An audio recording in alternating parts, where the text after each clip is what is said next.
नमस्कार दोस्तों, रिसेंटली एक बहुत बड़ी खबर आते हुए दिखाई दे रही है। गुवाहाटी हाईकोर्ट ने अपना एक ऐतिहासिक जजमेंट दिया है जिसके तहत 25,000 बांग्लादेशी अब वापस आसाम के अंदर डिपोर्ट किए जाएंगे। यानी कि कई सारे जो रेफ्यूजीज आसाम आ गए थे बांग्लादेश से, उनमें से कुछ लोगों को अब आसाम से बांग्लादेश वापस भेजा जाएगा।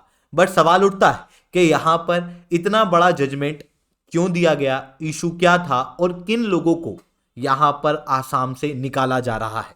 इन सारी चीजों को मैं डिटेल में आप लोगों के साथ में चर्चा करूंगा। और उसके पहले आप लोग मेरे साथ में SRC10 टेलीग्राम ग्रुप के ऊपर जुड़ सकते हो। मेरे क्लास की अपडेट भी PDF सब कुछ आपको मिल जाएगी। यूपीएससी CSE की तैयारी करना, इंडिया के टॉप एजुकेटर से ऑफलाइन क्लास के अंदर पढ़ना है तो आप लोगों के पास में अच्छा मौका है। अनअकैडमी अब केवल ऑनलाइन ही रहा, अनअकैडमी अब ऑफलाइन भी आ चुका है। दिल्ली के करोल बाग, मुखैना के अंदर, प्रयागराज की सिविल लाइन, बिहार के पटना के अंदर हमारे सेंटर्स खोले जा चुके हैं। अगर आप जुड़ना चाहते हो बिल्कुल से जुड़ सकते हो, यहाँ पे कॉन्टेक्ट नंबर दिया हुआ है, इस पे कॉल करके। इसके साथ में अगर आपको फ्री स्टडी मटेरियल चाहिए, जैसे मेरे इस लेक्चर की PDF, प्रीलिम्स के mock test, previous year question, current affairs की मंथली मैगजीन, NCERT के बने हुए नोट्स आपको अलग से नहीं बनाने पड़ेंगे। ये सब हमारे एक्सपर्ट्स द्वारा, टीचर्स द्वारा खुद बनाए गए। इनके अंदर कोई मिस्टेक नहीं, केवल इंपॉर्टेंट पार्ट को इन कंटेंट के अंदर डाला गया है। अगर आप ये डाउनलोड करना चाहते हो तो नीचे डिस्क्रिप्शन के अंदर मैंने लिंक दी हुई है, उसके जरिए आप डाउनलोड कर सकते हो इन सारे डॉक्यूमेंट को। चलिए दोस्तों, अब समझने का प्रयास करते हैं यहाँ पे हुआ क्या है। देखो, शुरुआत से आपको कहानी सुनाता हूँ। देखो, बात कुछ ऐसी है कि शुरुआत के अंदर ये बांग्लादेश, पाकिस्तान, ऐसा कुछ भी तो हुआ नहीं करता था। ये पूरा रीजन जो था वो इंडिया था। यहां पर आप देख सकते हो बंगाल हुआ करता था और ये था आसाम।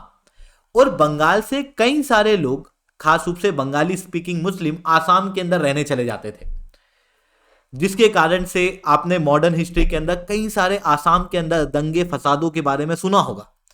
क्योंकि आसाम के लोग ये मानते हैं कि Assam is made for Assamese.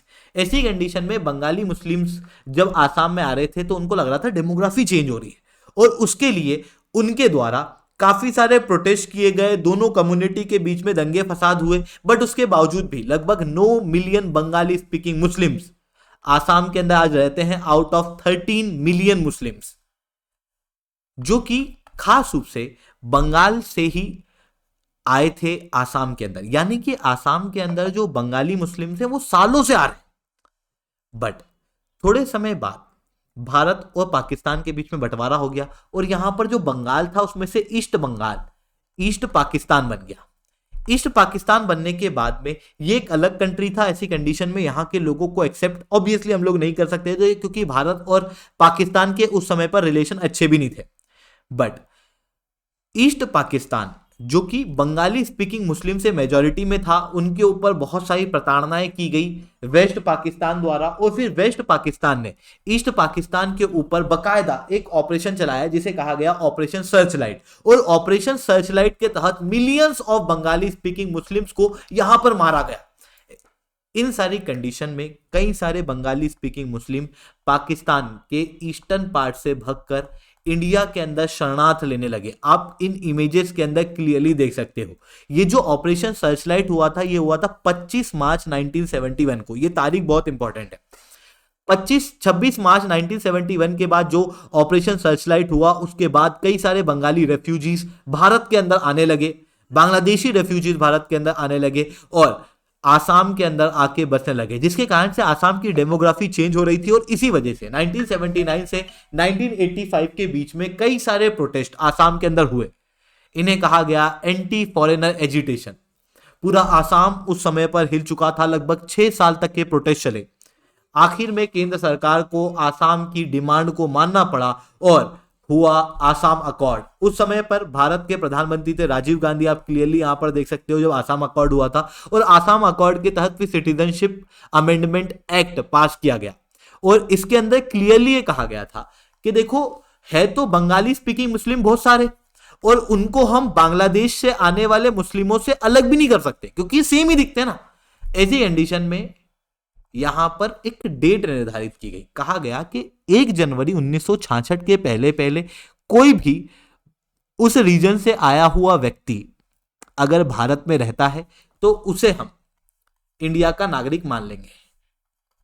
1 जनवरी 1966 से मार्च 24 1971। क्यों? क्योंकि आप याद होगा 25 मार्च 1971 के बाद शुरू हुआ था ऑपरेशन सर्च लाइट और एक रेफ्यूजी क्राइसिस इंडिया के अंदर क्रिएट हो चुका था। तो उस दिन के ठीक एक दिन पहले जब ये ऑपरेशन सर्च लाइट नहीं हुआ, भारी मात्रा में रेफ्यूजीज भारत के अंदर नहीं आए, तो इस बीच का जो समय है इसे एक ट्रांजिशन पीरियड के अंदर माना गया और कहा गया कि इस समय पर जो बांग्लादेश से आए हुए लोग होंगे भारत के अंदर, उन्हें हम 10 साल तक नागरिकता नहीं देंगे, पर नागरिक वाले सारे अधिकार देंगे एक्सेप्ट राइट टू वोट, ताकि वोटिंग बिहेवियर या वोटिंग पैटर्न चेंज ना हो।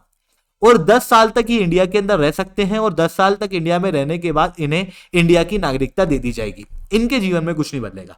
24 मार्च 1971 के बाद आए हुए लोग वो बांग्लादेशी ही कहलाएंगे और अगर वो इलीगल रूप से आए हैं तो वो इलीगल माइग्रेंट ही है और उन्हें वापस से डिपोर्ट कर दिया जाएगा। इस तरीके से ये पूरा प्रावधान तैयार किया गया और इस प्रावधान के अंदर एक बहुत ही इंपॉर्टेंट चीज थी उन लोगों के लिए जो 1 जनवरी 1966 से 24 मार्च 1971 के बीच में आए थे।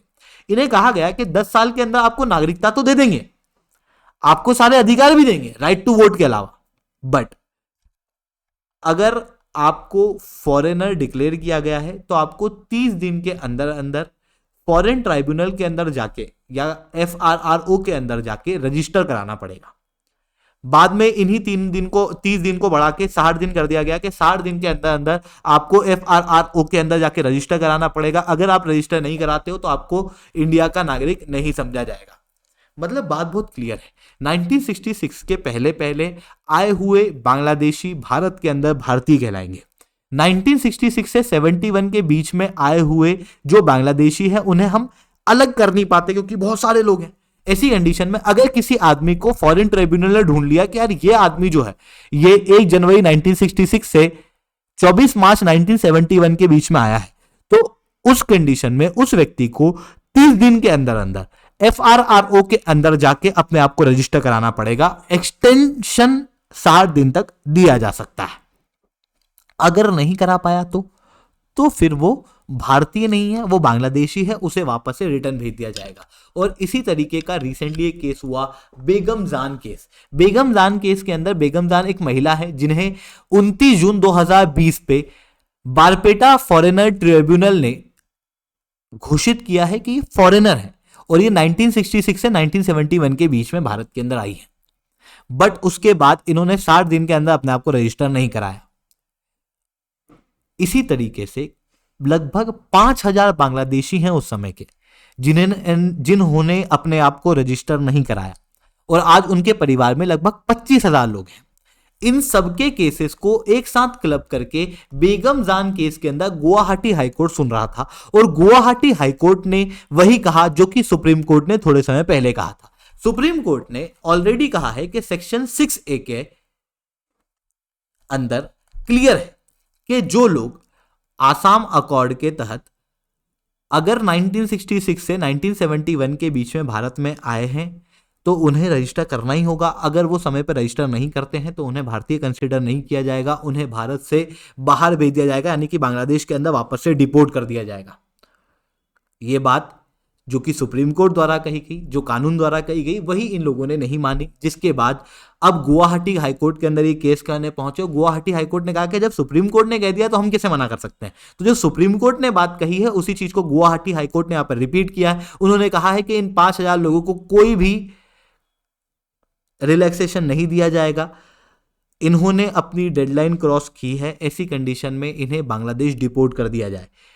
अब ये जो 5000 लोग हैं, आज के समय में 5000 नहीं, लगभग 25,000 बांग्लादेशी हैं जिन्हें बांग्लादेश के अंदर डिपोर्ट किया जाएगा। बट देखो सीधी चीज़ है, भारत अगर किसी को बांग्लादेश डिपोर्ट करता है तो सीधे बांग्लादेश उन्हें एक्सेप्ट कर भी नहीं लेगा। ऐसी कंडीशन में जो ट्रांजिशन पीरियड होगा उस बीच में इन्हें एक स्पेशल जगह पे रखा जाएगा। ये कोई जेल वेल नहीं होगी, ऑब्वियसली एक ओपन एरिया होगा जहां पर ये लोग रह सकते हैं। और फिर जैसे ही वहां पर पेपर वर्क क्लियर हो जाता है, इन 25,000 बांग्लादेशियों को डिपोर्ट कर दिया जाएगा बांग्लादेश के अंदर। ये बात काफ़ी साधारण दिखाई दे रही है, बट आने वाले समय में इसी मुद्दे पे और हो हल्ला होगा और जो भी अपडेट होगी वो मैं शुभेंद्र सिंह चौहान आप लोगों को अपडेट करता रहूंगा मेरी वीडियो के माध्यम से। अगर आप मेरे साथ जुड़ना चाहते हो तो आप पाथफाइंडर चैनल के ऊपर जुड़ सकते हो। ठीक है दोस्तों, आज के इतना ही। That's all from my side. Jai Hind, जय भारत। अगर आप ऑफलाइन एजुकेशन प्राप्त करना चाहते हो अनअकैडमी के ऊपर तो आप बिल्कुल से कर सकते हो। हमारे सेंटर्स ऑलरेडी ऑफलाइन खोले जा चुके हैं। अगर आप कांटेक्ट करना चाहते हो तो हमारी टीम से इस नंबर पे कांटेक्ट कर सकते हो, फर्दर डिटेल आपको प्राप्त हो जाएगी। इसके अलावा अगर आप फ्री स्टडी मटेरियल प्राप्त करना चाहते हो तो नीचे डिस्क्रिप्शन के अंदर मैंने लिंक दी हुई है, उसके जरिए आप प्राप्त कर सकते हो। ठीक है दोस्तों, आज के इतना ही। That's all from my side. Jai Hind, जय भारत।